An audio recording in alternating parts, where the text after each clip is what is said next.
ویدیو آپلود میکنی؟ اینجا پیدا میکنی؟ سلام آدم آمدیم کلاس هوش مصنوعی.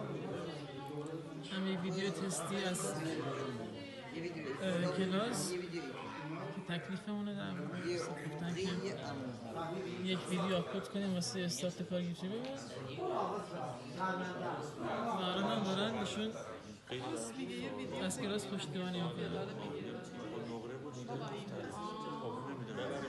همه هم سخت در تلاشن که بتونن یه ویدیو آپلود کنن. ویدیوی متاسفانه من تمام ویدیوهای اینستاگرامیه همشون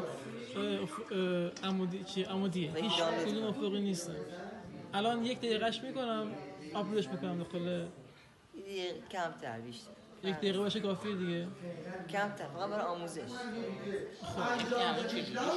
شورت هم آپلود کنیم، یعنی ویدیوی شورت. اینه به علاوه میزنیم خیلی همالی تشکیل هم شدم واسه این قضیه برم این آپلود کنم.